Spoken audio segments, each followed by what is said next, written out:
Hello friends, IAS ಆಗಲಿ KS ಆಗಲಿ mains answer writing ಅಂತಂದರೆ so it is very very important. ಅದನ್ನು ನಾನು ಎಕ್ಸ್ಪ್ಲೇನ್ ಮಾಡೋ ಅವಶ್ಯಕತೆ ಇಲ್ಲ.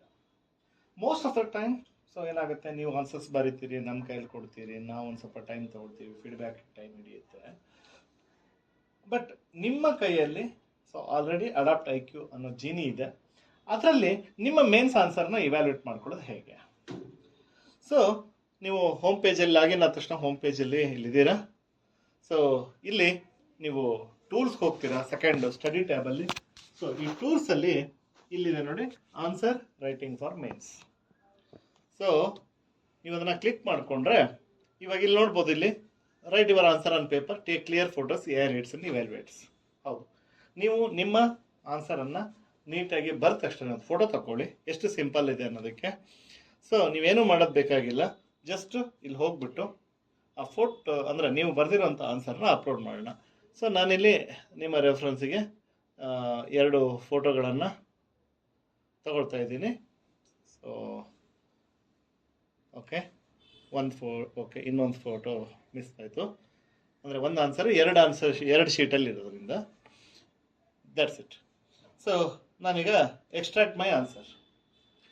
ಇದು ಯಾಕಪ್ಪ ಅಂತಂದರೆ ಎಷ್ಟೋ ಸರಿ ಇದೆ, ಅಯ್ಯೋ AIS ಏನೇನೋ ಹ್ಯಾಲ್ಯುಸಿನೇಷನ್ ಮಾಡ್ಕೊಂಡು ಏನೋ ಮಾಡ್ಬಿಡುತ್ತೆ ಅಂತ. ಸೊ ಇಲ್ಲ, ನಿಮ್ಮ ಕ್ಲಾರಿಟಿಗೋಸ್ಕರ ಯು ಕ್ಯಾನ್ ಸಿ ಹಿಯರ್. ಇಲ್ಲಿ ತಾನಾಗೆ ಕ್ವಶನನ್ನು ಓದಿದೆ ಅದು. ಸೊ ತನ್ನ ಕ್ವಶನ್ ಏನಿದೆ, the concept of Ashoka dhamma ಏನಿತ್ತು ಅಂತ 10 ಮಾರ್ಕ್ಸ್ ಕ್ವಶನ್ ಇದ್ದಿದ್ರಿಂದ ಇಲ್ಲಿ Ashoka was one of the greatest rulers of India, he belong to the great Mauryan empire. So ಆ ಕಂಪ್ಲೀಟ್ ಅವ್ರು ಏನು ಆನ್ಸರ್ ಬರೆದಿದ್ರು ಆ್ಯಸ್ ಇಟ್ ಈಸ್ ನೀವು ಬೇಕಾದ್ರೆ ವೆರಿಫೈ ಮಾಡ್ಕೋಬೋದು. ಅದು ಹೌದು, 100% ಅದೇ ಆನ್ಸರ್ ಬಂದಿದೆ ಅಂತ.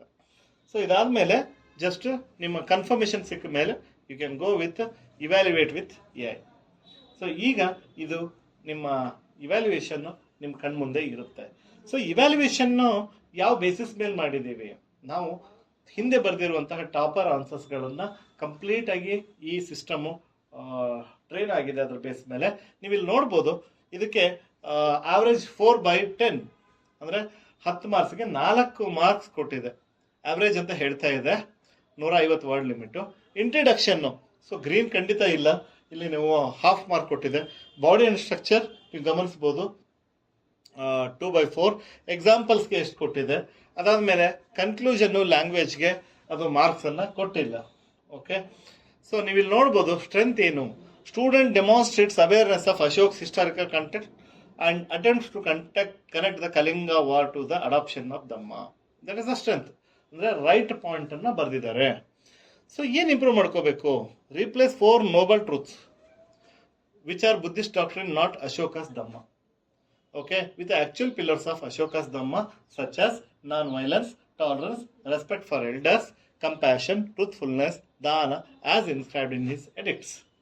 And add a forward-looking conclusion that reflects the contemporary relevance of Ashok Dhamma. ಅಂದರೆ ಇವತ್ತಿನ ರಿಲೆವೆನ್ಸ್ ಏನು ಅಂತ ಹೇಳಿ.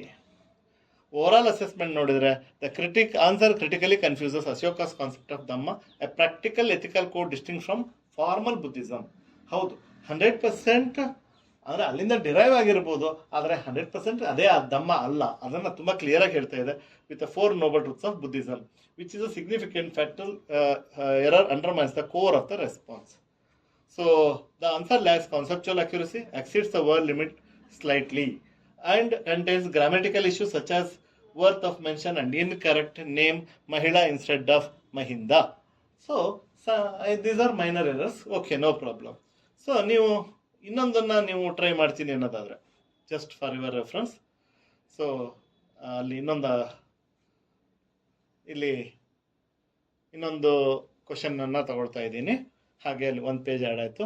Discuss about the British land revenue system in Bengal, 150 words, 10 ಮಾರ್ಕಿಗಿದೆ. ಸೊ ಅದ್ರದ್ದು 2ನೇ ಪೇಜು. ಓಕೆ, ಸೊ ನೀವಿಲ್ಲಿ ಆ್ಯಸ್ ಯೂಶಲ್ ಎಕ್ಸ್ಟ್ರಾಕ್ಷನ್ ಕೊಟ್ಟಿದ್ದೀನಿ. ಅದು ನೀವು ಬರೆದಿರೋ ಆನ್ಸರ್ 100% ಅಲ್ಲಿದೆಯಾ ಅಂತ ಕನ್ಫರ್ಮೇಷನ್ ಮಾಡಿಕೊಡಿ. ಸೊ ಅದು ಕೊಟ್ಟಿದೆ. ಇಲ್ಲಿ ನಾವು ಏನು ಎಕ್ಸಾಕ್ಟ್ಲಿ ಬರೆದಿದ್ರೆ ಇದನ್ನು ಕನ್ಫರ್ಮ್ ಮಾಡ್ಕೋಬಹುದು.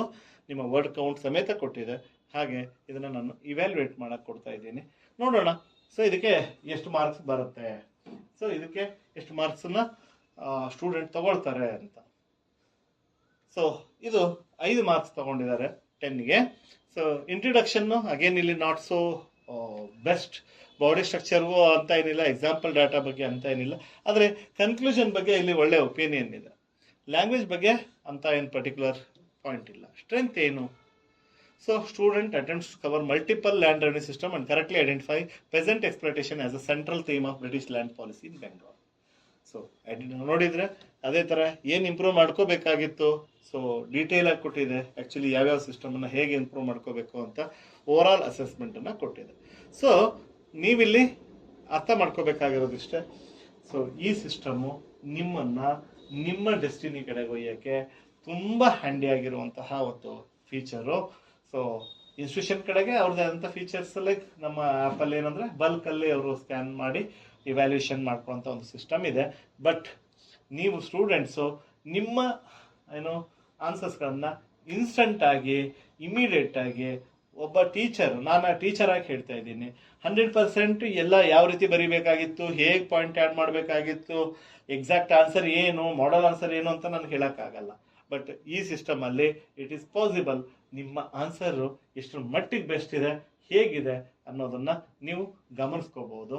ಹಾಗೆ ಸೊ ನೀವು ಕಂಪೇರ್ ಮಾಡ್ಕೋಬೋದು ನಿಮ್ಮ ಆನ್ಸರ್ಸ್ಗಳನ್ನು ಟೀಚರ್ಸು ವ್ಯಾಲ್ಯೂಯೇಟ್ ಮಾಡಿದಾಗ ಹೇಗಿರುತ್ತೆ ಅಂತ.